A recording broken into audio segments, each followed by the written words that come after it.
Welcome to Childcare Conversations, the podcast where early childhood leaders like you get real-world strategies, honest talk, and a whole lot of support. Whether you're running one center or many, we're here to help you lead with confidence and clarity. This episode is brought to you by this quarter's sponsor, Playground, the all-in-one childcare management software. We're all about managing monkeys and saving you time at your center. With this platform, you can. We're proud to partner with a team that's as committed to your success as we are. Learn more at tryplayground.com. Now, let's get into today's conversation, one we think you're really going to love. Okay, so today's guest on Childcare Conversations is Judy Prine, and she is here to talk to us about SECA. Now, when I first came into the industry, SECA was an association for like 5 states. And now, how many states does SECA support now? 13. 13. So that is a good hunk of the United States. So for those of you outside of the U.S., it is from basically Texas over to the Atlantic Ocean and up. So it's not all the way up to the top of the U.S., but that's kind of the region. And it's been around for a good long while. It's one of the longest running professional associations in the United States. And so, Judy, how did you get involved with SECA?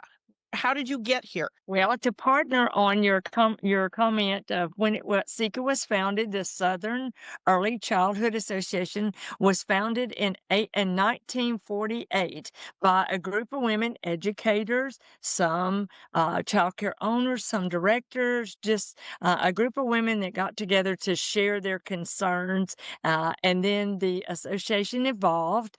We do have 13 states, but there is an option on our website for other states to join, and it is $35 to be a member of the organization, and you can live in any state. Even though it says Southern Early Childhood, you can live anywhere, overseas, anywhere. So we invite you to visit our website and join if you would like to. Absolutely. We'll make sure that the links to get to the SECA website is in our show notes. So I'm just going to add that blurb. So thank you, Judy, for giving us kind of that short little history. But how did you get here? What is your background? And how did you get to be, and I think Carrie might have forgotten to tell everybody, you are the president of SECA. The president-elect. So it all started way back just a few years ago when I was in college. Well, it was a little further than a few, but it all started in college when I was enrolled in early child education and family relations at Louisiana Tech University in Ruston, Louisiana. And my major professor at that time influenced all of us students to please join a professional organization for its camaraderie, for its support, for its educational resources, everything like that. And so we joined. And fun fact, the lady that became the president of the organization appointed me to be the secretary as her student. You know, she was a student, I was a student. So that was kind of fun. Joe Carroll. So fast forward several years later, I've lived in several southern states, and I've always been a member of SECA. Well, Joe Carroll, who was with me at Louisiana Tech, asked me to join the board, to ask my state to run so that I could join the board. And so I joined the board, and I was very involved statewide, locally, statewide, nationally, and being a presenter. And so I served on the board for SECA for 6 years. You serve it's a 3-year term when you're elected in your state. Some states do it differently, but then you're reelected.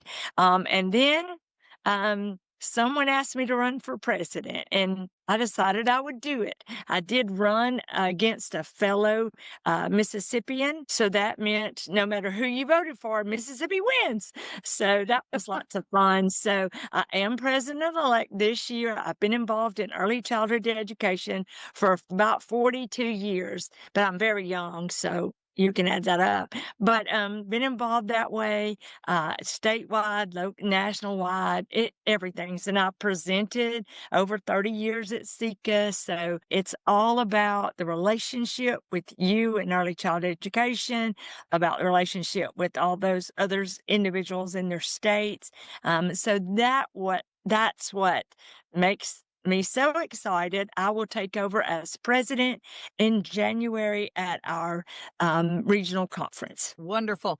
I know Carrie and I, for anybody who's listening, you've heard us talk about professional associations and why that is such a key part of professionalism, whether you're a teacher, administrator, or an owner. And so I love to be able to bring leaders from those associations on to share their philosophies, their ideas, and even kind of just so you get, for those of you who are watching on YouTube, get a face to go with the association. If you're just listening to the podcast on your podcasting app, you get to at least hear Judy's voice.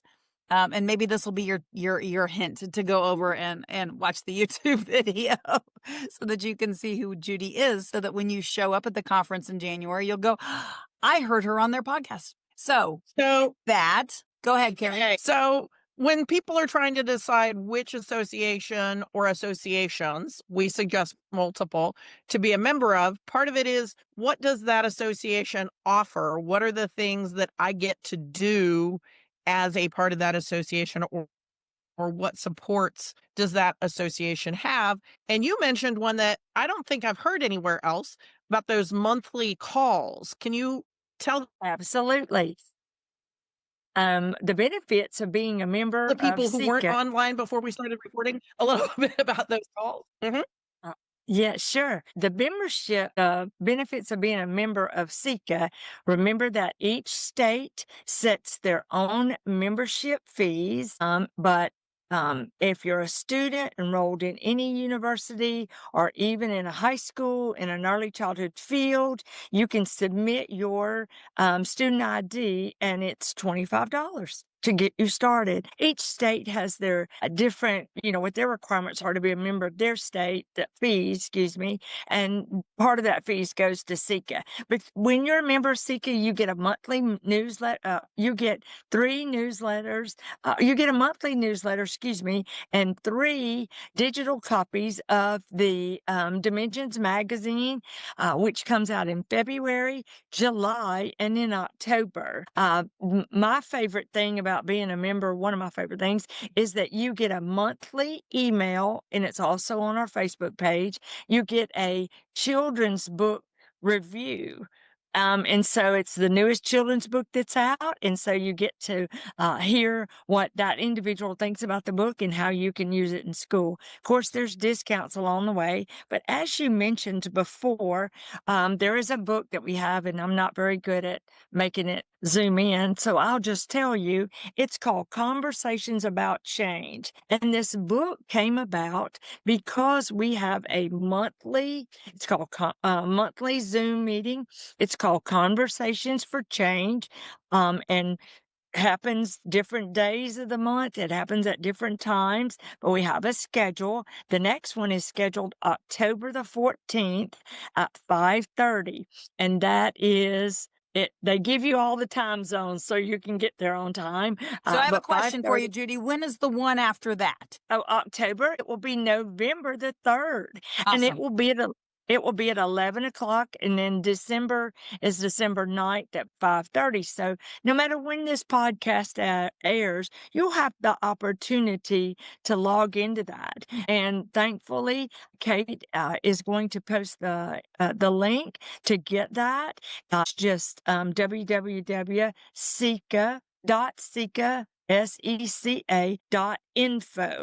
And that will produce an email to Morena, who's our administrative assistant, and she'll just simply send you the link. The best part about it is the link is good for all the months. So you just add that to your calendar at the time frame that fits your needs. It does adjust to Central, Eastern, and Pacific, to all the time zones. So that makes it amazingly fun. And it's an open forum for people to share, just like we're sharing here. Open forum. There's never a topic or an agenda. It just starts a conversation and it goes. We do limit it to an hour because, as we know, early childhood educators, something can pop up in your head to talk about, and we could be there for a long time. Absolutely. Carrie and I definitely know that. You can definitely take those We've for done that a time or two.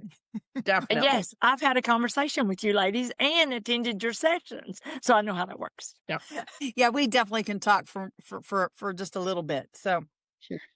all right, Carrie, you popped back up. It looks like you've got something else you wanted to No, ask. because again, we've gone to SECA multiple years, Kate and I, as attendees, as speakers. So I know that we've got the SECA 2026 will be opening enrollment pretty soon if it's not already up. Where is the SECA conference going to be? When is it going to be for 2026? 2026 is in Huntsville, Alabama, and the theme is called Sweet Home Alabama. We chose Alabama because that particular affiliate wanted to host it, and they wanted to plan it. They're getting their feet back on the ground again, so that's great. It will be January the 22nd, 23rd, and 24th in Huntsville at the Braun Convention Center. It's pretty neat. There's a hotel attached right there beside it, the Embassy Suites. So it's walking inside. So if it rains or if it's cool, maybe it might even be cooler than it is now. So in January. So we can all stay inside. There are 2 hotels across the street. So it's just a jut across the street to the Von Braun Center. Love that. Yeah. Love that. So, if you were going to be talking to somebody who maybe isn't currently a member, maybe they've even not been to an in-person event in the last few years because they got kind of like, they just lacked the convenience of Zoom. What would you tell somebody who's thinking about coming to this conference? Why should they come? What might be something that might be interesting to them that you know is a secret that maybe others won't know? Like, maybe they'll know by the time this comes out. Like I said, it should be about 3 weeks from when we record it. What would you say to somebody who's thinking about coming? Well, the excitement of it is there's over 121 presenters, including the ladies that are hosting this podcast here. And they have some good ones planned. Already read those and vetted those. The referee, these people are speaking, have presented a proposal and they've been refereed and rated, and several different individuals have read them. So they will receive in the next couple of days, I think it's the 30th, they'll receive their, that they were accepted to present. And so then we'll start making the schedule. There is the featured speaker this year, the keynote speaker is Beth Cannon, and she's amazing, but her topic is so interesting, and everyone will want to come to hear that. It's called Assess Your Quest. ASSESS, Your Quest. So that is why we do what we do and how we can do better. There is a public policy luncheon so that we advocate for children that way. She's coming in from Texas and has changed her topic several times, but that would be fun. But the bottom line of going to an in-person conference is building the relationships, professional relationships. You never know down the road when you might move to a different state and might need a contact where the jobs are. Do you know somebody who knows somebody who knows somebody? That's just the way the South is. The relationships, you walk in the door and somebody's going to see you. Hopefully you'll find me if you're watching online and hug my neck and say, hey, I heard you on the podcast. That would thrill my soul. But we build relationships. It's all about networking. The presenters will provide you with new ideas, new techniques, maybe even things you haven't thought about in a very long time. do that. Let me do that again in my classroom. So the practical application will be something you will enjoy. There will be a time that you will find somebody on the staff, on the committee and go, you had too many I liked at the same time and I had to choose one. And so that makes you want to come back next year to hear the person you didn't hear. And so we've already, on the SECA side, have already planned our next 4 conferences. Is it okay if I share their locations Absolutely. now? Okay. Absolutely.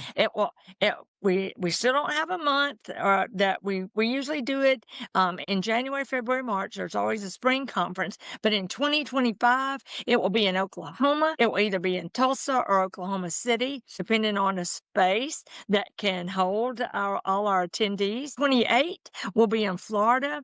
And everybody wants to go to Orlando. 2029, it will be in South Carolina at Myrtle Beach. And then in 2020, it will be in Texas at San Antonio. So once you start, you will be addicted to coming to SECA. I hope so. You will come and enjoy the presenters. There'll be vendors that will be from sponsoring. I don't know if I can say names, but from sponsoring organizations that will have items for sale or items for you to play with and see if you really like them before you purchase them from a larger sponsor that might have them mailed to you. Just the networking. But it's the hugs are my favorite. Seeing people you know are my favorite. And then there's built-in times to go see a child care center in the area so you can share where you see something they're doing and you just share that you saw that idea and then you do it at your center or your school. So that's what it means to me. To say that if they weren't listening, hopefully they have plenty of time. If you do not already have business cards and you aren't thinking about that, maybe you just like the digital ones, which is great, but I'm still going to encourage you to bring some of those paper ones. There's something about being able to have a stack of them that you want to go through. I am a huge networker, absolutely something that Carrie and I are fond of. And the ones we remember I to like get back passing to more out often. business cards. I like to pass them out. I don't always remember to do something with the ones I collect, but I like to pass them out because frequently, by having a business card, I can write on the back of them, this is where I met them and this is what we talked about. And then I know that Trevor, who we met at SECA last year, wants to talk about rough and tumble play or big body play. And so I can write on the back, and I did write on the back of his card, big body play. And that helps me remember not just the name, but what we talked about, what the conversation was. And I have an electronic business card, but I can't write on the back of my phone the person's name and what we talked about. So I use both of them. And when we go to a conference, what you didn't talk about are the fun evening things, because frequently there are some fun evening things.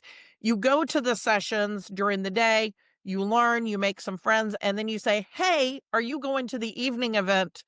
And you make arrangements to meet up with your new friend at the evening event and deepen your friendship and your connection, because there are things that only other owners or only other directors or only other researchers can understand. And you don't necessarily want to talk to the center that's 2 doors down. You want to talk to somebody else who has the same vision as you, but isn't your competition. And going to an in-person conference is one of the best ways to find those people who have the same values, because they showed up at the same sessions that you did. So you have some similar interests. So I like a virtual conference. We do a virtual events as well, but there's a reason why Kate and I go to as many in-person conferences as we do, is because we love those other elements, the sessions, meeting the right people, and then hanging out with them in a relaxed social setting as well. Absolutely. I agree with Judy, real quick, Yeah. tell folks what the name of that book is, how they can get that book. And like I said, I'll drop all of those notes in the show notes. Well, I won't really, but our podcast people will. And we want to make sure that we give people that opportunity to to maybe go pick up that book? I certainly will. I do want to let the secret out, Carrie. The fun activity that will happen at the SECA conference in Huntsville, Alabama. We're going to do line dancing. We're all going to have a line dance, and there's a So I need to bring my boots. Got it. Yes, I will bring my ma'am. boots. Bring your boots. So we're going to do that, and there's some awards that are given out, and there's food. People love to come to events where there's food. So please come to that event. Back to my book. It's called Voices of Early Childhood Educators, Conversations about Change in the United States South. That is Conversations About Change in the United States South. But it's the voice of early childhood educators. And so that is available on our SECA website. I don't remember the price because I already paid for it. That's okay. And it but came is out there. just last January. So we're not talking about a book that's, Well- a couple of decades old. We're talking about current changes in the South in the United States and how that's affecting childcare. Absolutely. Awesome. Absolutely. This has been an amazing joy for me. And I hope I've invited more participants to join SECA. But I hope that all of you share this podcast.